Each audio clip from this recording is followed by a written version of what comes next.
The envelope from Riverside Community College felt impossibly light in my hands. Inside was my acceptance letter to their nursing program, not Stanford's medical school where I'd been accepted 3 months ago. But it was something. A way forward.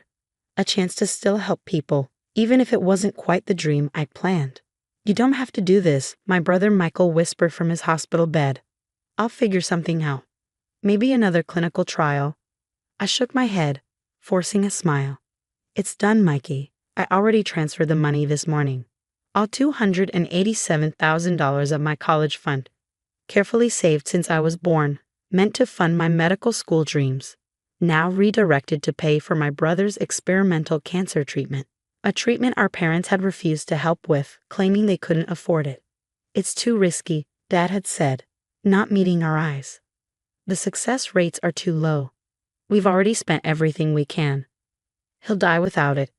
I'd screamed, waving the doctor's reports at them. This is his last chance.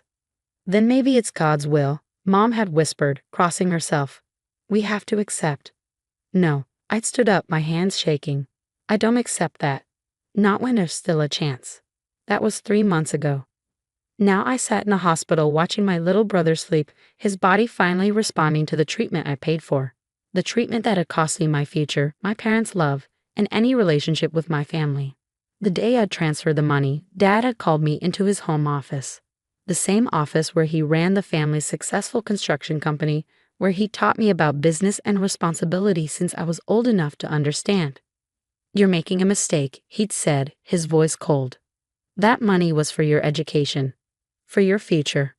Michael's life is more important than my future, I'd replied. And what about our family's reputation? Taking money meant for education and gambling it on an experimental treatment? What will people think? I'd stared at him, unable to believe what I was hearing. Who cares what people think? This is about saving your son. It's about responsibility. He thundered. About respecting your parents' wishes. If you do this, if you throw away your future on this foolish gamble, don't expect any more support from us. No more allowance, no more car insurance, no more living at home. You'll be on your own. Fine, I'd said, my voice surprisingly steady. I'd rather be on my own than watch my brother die when I could have helped. Mom had cried, begged me to reconsider. Think about your future, Deanna. Medical school has been your dream since you were 10. Watching my brother die has never been part of that dream, I'd responded, walking out of their house for what I thought would be the last time. Now 3 months later, I was working 2 jobs, waitressing and night shift at a convenience store, while taking prerequisites at community college. My tiny studio apartment barely fit a bed and desk, but it was mine. Paid for with honest work, just like everything else in my new life. The doctors were cautiously optimistic about Michael's progress. The experimental treatment was doing exactly what they'd hoped, shrinking tumors that had been declared inoperable. He even started talking about going back to college himself once he recovered. Our parents hadn't visited him once since I paid for the treatment. Their form of protest, I suppose. Or maybe they couldn't face the evidence that they'd been wrong. Miss Anderson. A nurse poked her head into the room. There's someone here to see you. Says he's your parents' business partner. I frowned. Frank Davidson? She nodded. He's quite insistent. Frank had been Dad's partner in Anderson and Davidson Construction for 20 years. He'd been like an uncle to me and Michael growing up, always bringing us presents from his business trips, attending our school events when our parents were too busy. I found him pacing in the hospital waiting room, looking older and more troubled than I remembered. Diana, he said, pulling me into a quick hug. You look tired, kiddo. Working 2 jobs will do that, I replied. What brings you here, Uncle Frank? He glanced around the waiting room, then pulled me into a quiet corner. There's something you need to see. Something I've been struggling with since I found out what happened with Michael's treatment. He pulled out a thick folder from his briefcase. These are financial records from the company, specifically from a special account your father set up 3 months ago. I took the folder, my hands trembling slightly as I opened it. Inside were bank statements, transfer records, investment documents. I don't understand, I said, scanning the numbers. This shows a transfer of $500,000 right around the time Michael needed the treatment. But Dad said they couldn't afford. Keep reading. Frank urged quietly. I flipped through more pages, my confusion growing. These are receipts for. A vacation house in the Bahamas? A new yacht? But how could they afford this if they couldn't help Michael? Frank's face was grim. There's more. Check the source of the funds. I turned to the original transfer document and felt my world tilt sideways. The money had come from a trust fund, my trust fund. Not my college fund that I'd donated to Michael's treatment, but a separate account I'd never known existed. Your grandmother left it to you, Frank explained softly. It was supposed to be given to you on your 25th birthday. Your parents were trustees, meant to manage it until then. But they used it to buy themselves luxury items while claiming they couldn't afford to save their own son. My voice cracked. How could they? That's not all, Frank said, pulling out another document. Look at the date they transferred the money. One day after you used your college fund for Michael's treatment. Almost like they were punishing me, I finished, feeling sick. They let me sacrifice my future, my dreams, when they had access to money that could have saved Michael without costing me anything. Frank nodded sagely. I've been trying to figure out how to tell you. It's not right, Deanna.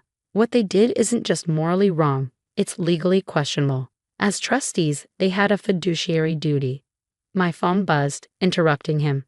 A text from my mother, coming to see Michael tomorrow. Please don't be there. We need family time with our son. Family time. After 3 months of ignoring him, of letting me work myself to exhaustion trying to build a new life while caring for my brother, they wanted family time. I looked at the documents in my hands, then at Frank's worried face. Uncle Frank, I said slowly, I'm going to need copies of everything. And maybe the name of a good lawyer. He reached into his briefcase again. Already got them right here, kiddo, and I know just the person you should talk to. I hugged the documents to my chest, thinking about all the nights I cried myself to sleep, believing I'd lost my family's love by defying their wishes to save my brother. All the times I doubted my decision while working double shifts on 3 hours of sleep. Little did I know, this was just the beginning. What I would discover about my parents' financial dealings over the next few days would shake our family and their precious reputation to its very foundation. The law office of Patricia Chen specialized in trust litigation. Her corner office overlooked the city skyline, but she barely seemed to notice the view as she reviewed the documents Frank had provided. This is quite something, she said finally, looking up at me. Your parents didn't just misappropriate your trust fund. They've been systematically moving money around for years, setting up shell companies, hiding assets. But why? I asked. The construction company is successful. Why would they need to hide money? Ms. Chen spread out several documents on her desk. Look at these dates. The first irregular transfers began right after your grandmother passed away. She left significant assets to both you and your brother in trust, with your parents as trustees. My hands shook as I examined the papers. Michael has a trust fund too. Had, she corrected grimly. Your parents emptied it 2 years ago, right around the time his first symptoms appeared. They used a complex series of transfers to make it look like the money was being spent on legitimate medical expenses, but our forensic accountants traced it to personal purchases, vacation properties, luxury cars, private jet memberships. I felt sick. So when they said they couldn't afford his treatment, they had already spent his money on themselves. And when you stepped in with your college fund, they celebrated by spending your trust fund too. Can we prove all this? Ms. Chen's smile was sharp. Oh yes, your Uncle Frank has been keeping very detailed records since he first noticed discrepancies in the company books. Plus, we have something even better. She pulled out one final document, an email chain between my parents and their private banker, dated the day after I paid for Michael's treatment. Need to move Dee's trust fund immediately. She's proven herself untrustworthy with money, choosing to waste her education fund on her brother's foolish medical gambles. We'll put the money to better use. Please advise on most discreet transfer methods. The banker's response was professional but clear. Strongly advise against this course of action. As trustees, you have a legal obligation. Please confirm you understand the potential consequences. My parents' reply, just do it. She's made her choice. Now she can live with it. They put it in writing, Ms. Chen said softly. Their intent to punish you for helping your brother by stealing your inheritance. In my 20 years of practice, I've rarely seen such a clear-cut case of breach of fiduciary duty. I stared at their words until they blurred through my tears. What do we do now? Now? She began gathering the documents. Now we prepare for tomorrow's family meeting, the one your parents don't know I'll be attending. The next day, I arrived at Michael's hospital room early. He was sitting up in bed, looking stronger than he had in months. "Are you sure about this?" he asked as I set up my laptop. "Once we do this, they need to face what they've done," I said firmly, "to both of us." Frank arrived next, carrying more files. Then Ms. Chen, elegant and imposing in her court attire. We were ready when our parents walked in. Mom stopped short at the sight of us all. "What is this?" We said we wanted family time. "Oh, this is definitely about family," I replied, turning my laptop to face them. "Specifically about how you've been stealing from your children." Dad's face darkened. "How dare you?" "No," I cut him off. "How dare you? How dare you steal Michael's trust fund, spend it on luxuries while he was dying? How dare you punish me for saving him by stealing my inheritance too?" "We did no such thing," Mom protested. "That money was—" "Right here," Frank interrupted, laying out bank statements. Every transfer documented. Every dollar tracked. "Would you like to explain the shell companies, the hidden accounts, the suspicious timing of certain luxury purchases?" Dad turned on him furiously. "You betrayed us. After 20 years? No, Robert, you betrayed your children. I'm just helping expose the truth." Ms. Chen stepped forward. "Mr. and Mrs. Anderson, I'm Patricia Chen, trust litigation attorney. We have clear evidence of breach of fiduciary duty, misappropriation of trust assets, and potentially criminal financial misconduct. Would you like to discuss this here or in court?" Mom sank into a chair, her face ashen. Dad looked like he might explode. "You ungrateful," he started, but Michael's voice cut through the tension. "Why?" My brother's question was simple but devastating. "Why did you steal my money and let me think I was going to die because treatment was too expensive? Why did you let Diana sacrifice everything to save me when you had the means to help? We were protecting you both."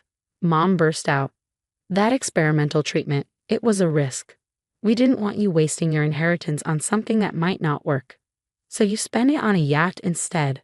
I asked incredulously. "On vacation houses and private jets?" "We earned that money," Dad shouted. "All those years managing your trusts, dealing with investments. As trustees," Ms. Chen interrupted coldly, "you were legally and ethically bound to manage those funds for your children's benefit, not your own enrichment. Would you like to see the penalties for this level of breach?" She laid out another document, a draft lawsuit with potential damages that made even Dad's face go pale. "You have two options," she continued. "One, we take this to court. Every detail becomes public record. Your reputation, your business, your standing in the community, all destroyed. You'll likely face criminal charges for financial fraud. Or," Mom whispered, "or you sign these papers now. Return every penny taken from both trusts with interest. Transfer control to an independent trustee, and step down from any involvement in the construction company." "You can't do this," Dad protested weakly. "The company is my life's work." "The company has my name on it too," Frank reminded him, "and I have enough documentation of financial irregularities to trigger a full audit. Your choice, Robert." I watched my parents' perfect facade crumble as they realized the depth of their exposure. All their careful deceptions, their manipulations, their cruel power plays, all unraveling in a sterile hospital room while their son watched from his recovery bed. 3 hours later, they left in defeat, having signed everything Ms. Chen put in front of them. The empire they'd built on stolen trust funds and broken trust was over. "What happens now?" Michael asked into the heavy silence. "Now you focus on getting better," I told him. "The trust will be properly managed by an independent trustee. Your treatment is fully funded. And when you're stronger, you can go back to college. What about you? Will you go back to Stanford?" I smiled, feeling truly light for the first time in months. "Actually, I've been thinking. This whole experience, it's shown me something about myself. About what really matters." I pulled out my Riverside Community College nursing acceptance letter. I still want to help people, but I think I can do that just as well as a nurse.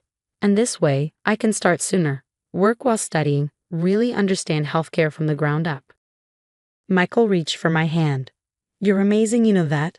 You gave up everything to save me, and somehow you made it into something positive. Not everything, I corrected him. I gave up money and a specific path, but I gained clarity.